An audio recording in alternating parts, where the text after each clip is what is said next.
വാക്യമല്ല ഇത്.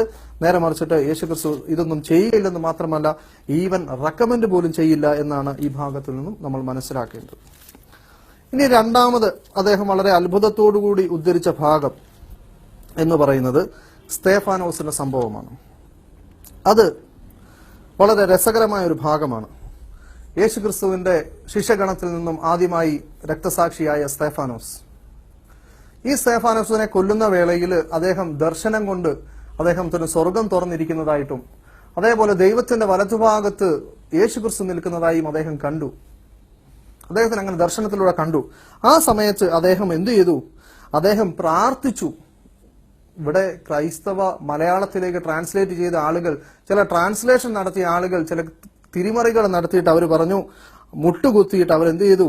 അവർ കല്ലെറിഞ്ഞുകൊണ്ടിരിക്കുമ്പോൾ കർത്താവായ യേശുവെ എന്റെ ആത്മാവിനെ കൈക്കൊള്ളണമേ എന്ന് സ്തേഫാനോസ് പ്രാർത്ഥിച്ചു എന്ന് പറഞ്ഞു.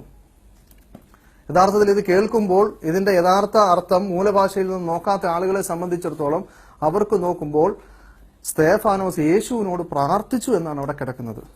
എന്നാൽ നിങ്ങൾ ഗ്രീക്കിലേക്ക് ഞാൻ എടുത്ത് കാണിക്കുന്നതിന് മുമ്പ് എന്റെ കയ്യിലിരിക്കുന്ന ഒരു ട്രാൻസ്ലേഷനാണ് holy bible, the Gideons translation എന്ന് പറയുന്ന ഈ ട്രാൻസ്ലേഷനിൽ ഈ അപ്പോസ്തല പ്രവൃത്തി 7-ാം അധ്യായത്തിൽ 59 കാണാം, ആൻഡ് ദേ സ്റ്റോൺഡ് സ്റ്റീഫൻ, അവർ സ്തേഫാനോസിനെ കല്ലെറിഞ്ഞു, as he was calling on God, അദ്ദേഹം ദൈവത്തിനെ വിളിച്ചു പ്രാർത്ഥിച്ചു, ആൻഡ് സെയിങ്, എന്നിട്ട് യേശുവിനോട് പറഞ്ഞു എന്റെ ആത്മാവിനെ സ്വീകരിക്കണേ.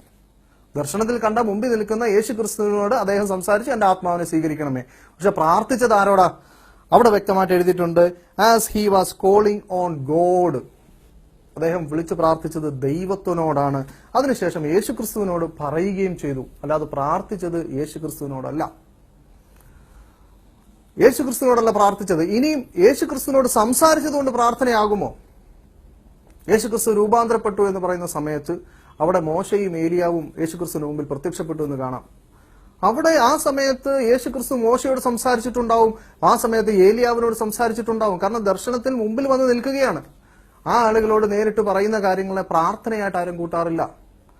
എന്നതുപോലെ തന്നെ സ്റ്റീഫൻ യേശുവിനെ കണ്ടു, ആ കണ്ട അവസ്ഥയിൽ എന്റെ ആത്മാവിനെ സ്വീകരിക്കണമേ എന്ന് പറഞ്ഞാൽ പ്രാർത്ഥനയാവുകയില്ല. അത് അഭൗതികമായ ഒരു ചോദ്യമാവുകയില്ല. നേരിട്ട് മുമ്പിൽ കാണുമ്പോൾ അദ്ദേഹം ചോദിക്കുകയാണ്, അദ്ദേഹം പറയുകയാണ്. നേരെ മറിച്ച് അദ്ദേഹം പ്രാർത്ഥിച്ചത് ദൈവത്തിനോടാണ് എന്ന് ട്രാൻസ്ലേഷൻ യഥാർത്ഥ രീതിയിൽ ചെയ്ത ആളുകൾ കൊടുത്തിരിക്കുന്നു. ഇനി നമുക്ക് അതിന്റെ ഗ്രീക്ക് മൂലത്തിലോട്ട് പോയാലും ആ ഗ്രീക്ക് ട്രാൻസ്ലേഷൻ ചെയ്തെടുത്ത് നമുക്ക് ഓൺലൈൻ ഇന്റർലീനിയർ ബൈബിളിലേക്ക് നമ്മൾ നോക്കിക്കഴിഞ്ഞാൽ അവിടെയും കാണാം അവര് കോളിംഗ് എന്ന് എഴുതിയതിന് ബ്രാക്കറ്റ് കൊടുത്തിട്ടുണ്ട് ഗോഡ്, പ്രാർത്ഥിച്ചത് ദൈവത്തിനോടാണ് എന്നിട്ട് യേശുവിനോട് പറഞ്ഞു. അപ്പോൾ ചുരുക്കത്തിൽ സ്തേഫാനോസ് എന്ന് പറയുന്ന യേശുവിന്റെ ശിഷ്യന്മാർ തെരഞ്ഞെടുത്ത വ്യക്തിത്വം, അദ്ദേഹം ഒരിക്കലും യേശുവിനോട് പ്രാർത്ഥിച്ചു എന്ന ജോൺസന്റെ വാദം തെളിയുന്നില്ല. എന്നാൽ ഇതിനു മുമ്പ് 3-4 അധ്യായത്തിൽ യേശുവിന്റെ യഥാർത്ഥ ശിഷ്യന്മാർ നടത്തിയ പ്രാർത്ഥന എഴുതിയിട്ടുണ്ട്. അത് അദ്ദേഹം കണ്ടിട്ടില്ല എന്ന് തോന്നുന്നു. എങ്കിൽ അദ്ദേഹത്തിന് ഞാനൊന്ന് വായിച്ചു കൊടുക്കാം. 3-ാം അധ്യായത്തിന്റെ 13-ാം വാക്യത്തിൽ, അബ്രഹാമിന്റെയും ഇസഹാക്കിന്റെയും യാക്കോബിന്റെയും ദൈവം, നമ്മുടെ പിതാക്കന്മാരുടെ ദൈവം തന്നെ തന്റെ ദാസനായ യേശുവിനെ മഹത്വപ്പെടുത്തി. അല്ലാതെ അബ്രഹാമിന്റെ ഇസഹാക്കിന്റെ യാക്കോബിന്റെയും ദൈവമായ യേശു എന്നല്ല പറഞ്ഞത്. അബ്രഹാമിന്റെ ഇസഹാക്കിന്റെ യാക്കോബിന്റെയും ദൈവം, നമ്മുടെ പിതാക്കന്മാരുടെ ദൈവം തന്നെ അവിടുത്തെ പരിശുദ്ധദാസനായ യേശുവിനെ, തന്റെ ദാസനായ യേശുവിനെ മഹത്വപ്പെടുത്തി എന്ന് കാണാം. ഇനി ഞാൻ നേരത്തെ പറഞ്ഞ വാക്യം, നേരത്തെ പറഞ്ഞ അപ്പോസ്തലന്മാരുടെ കൂട്ടത്തോടുള്ള പ്രാർത്ഥന 4-ാം അധ്യായത്തിൽ, അപ്പോസ്തല പ്രവൃത്തി 4-ാം അധ്യായത്തിൽ കാണാം. അത് കേട്ടപ്പോൾ അവർ ഏക മനസ്സോടെ ഉച്ചത്തിൽ ദൈവത്തോട് പറഞ്ഞു, അവർ ദൈവത്തോട് പ്രാർത്ഥിച്ചു. ആകാശവും ഭൂമിയും സമുദ്രവും അവയിലുള്ള സകലവും സൃഷ്ടിച്ച നാഥ. ആരാ? ആകാശവും ഭൂമിയും സമുദ്രവും അവയിലുള്ള സൃഷ്ടിച്ച നാഥ യേശുവാണോ? തുടർന്നുള്ള ഭാഗം ശ്രദ്ധിച്ചോ. ജനതകൾ രോഷാകുലരായി തീരുന്നതും വംശങ്ങൾ വ്യർത്ഥകാര്യങ്ങൾ നിരൂപിക്കുന്നതും എന്തിന്? കർത്താവിനും അവിടുത്തെ അഭിഷക്തനും വിരോധമായി ഭൂമിയിലെ രാജാക്കന്മാർ അണിനിരക്കുകയും അധിപതികൾ ഒന്നിച്ചു കൂടുകയും ചെയ്തിരിക്കുന്നു എന്ന് അവിടുത്തെ ദാസനായ ദാവീദ് മുഖാന്തരം അവിടുന്ന് പരിശുദ്ധാത്മാവിനാൽ അരുളി ചെയ്തിരിക്കുന്നു. ഇനി കേട്ടോളൂ, യേശുക്രിസ്തുവിന്റെ സ്ഥാനം ശ്രദ്ധിച്ചോളൂ. അങ്ങ് അഭിഷേകം ചെയ്ത അവിടുത്തെ പരിശുദ്ധ ദാസനായ യേശുവിന് വിരോധമായി ഹെരോദാവും പൊന്തിയോസ് പിലാത്തോസും വിജാതിയരോടും ഇസ്രായേൽ ജനതയോടും ഒരുമിച്ച് ഈ നഗരത്തിൽ കൂടി സംഭവിക്കണമെന്ന് അവിടുത്തെ ഭുജബലവും ഇച്ഛയും മുൻ നിയമിച്ചതൊക്കെയും അവർ ചെയ്തിരിക്കുന്നു. ഇപ്പോൾ കർത്താവേ, ഇവിടെയൊക്കെ നമ്മൾ ശ്രദ്ധിച്ചോണം. കർത്താവ് എന്ന് വിളിച്ചിരിക്കുന്നത് ആരെയാണെന്ന് ശ്രദ്ധിച്ചോണം. ബൈബിൾ പുതിയ നിയമത്തിലേക്ക് ട്രാൻസ്ലേറ്റ് ചെയ്തപ്പോൾ കർത്താവെന്ന് യഥാർത്ഥ ദൈവത്തിനും ട്രാൻസ്ലേറ്റ് ചെയ്തു, കർത്താവെന്ന് യേശുവിനും ട്രാൻസ്ലേറ്റ് ചെയ്തു. അപ്പോൾ യേശുവിനെ കർത്താവ് എന്ന് വിളിക്കുമ്പോൾ ആ കർത്താവ് ദൈവമാണോ എന്ന് ചിലർക്ക് സംശയം. ഇനി യഥാർത്ഥ കർത്താവിനെ കർത്താവ് എന്ന് വിളിക്കുമ്പോൾ അത് യേശുവിനെയാണ് വിളിച്ചത് എന്നുള്ള തിരിമറി, ഇങ്ങനെ തിരിച്ചും മറിച്ചും ഒക്കെ പറഞ്ഞുകൊണ്ട് എങ്ങനെയെങ്കിലും യേശുക്രിസ്തുവിനെ പ്രാർത്ഥിച്ചു എന്ന് വരുത്തി തീർക്കാനുള്ള ശ്രമങ്ങൾ നടത്തുന്നുണ്ട്.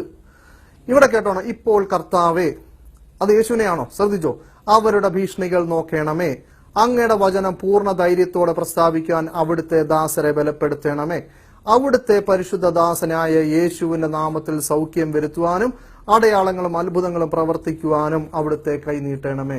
ഇവിടെയും അപ്പോസ്തലന്മാർ അടിവരയിട്ട് പറയുന്നു, ആകാശവും ഭൂമിയും സമുദ്രവും അവയിലുള്ള സകലതും സൃഷ്ടിച്ച നാഥന്റെ പരിശുദ്ധ ദാസനാണ് യേശുവെന്ന്.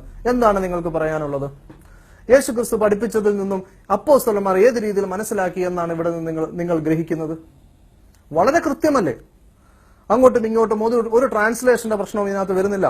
വളരെ കൃത്യമായി കൊണ്ട് തന്നെ ശിഷ്യന്മാരുടെ രണ്ട് പ്രാർത്ഥന, ഒരു പ്രാർത്ഥനയും ഒരു സ്റ്റേറ്റ്മെന്റും ഞാൻ ഇവിടെ കാണിച്ചു. അവിടെ ദൈവത്തിന്റെ പരിശുദ്ധ ദാസനാണ് യേശു എന്ന് പറയുന്നു. എന്താ ഉൾക്കൊള്ളാൻ ബുദ്ധിമുട്ട്? എന്താണ് നിങ്ങൾക്ക് ഉൾക്കൊള്ളാൻ ബുദ്ധിമുട്ട്? യേശുക്രിസ്തു പറയുന്നത് സ്വീകരിക്കാൻ നിങ്ങൾ എന്തുകൊണ്ട് തയ്യാറാവുന്നില്ല? നിങ്ങളാണ് മാറി ചിന്തിക്കേണ്ടത്. യഥാർത്ഥത്തിൽ മനുഷ്യത്വം തെളിഞ്ഞിട്ടുണ്ട്, ദൈവത്വം തെളിയിക്കാൻ കൊണ്ടുവന്ന പ്രാർത്ഥനയുടെ കാര്യത്തിൽ ഇവിടെ യാതൊരു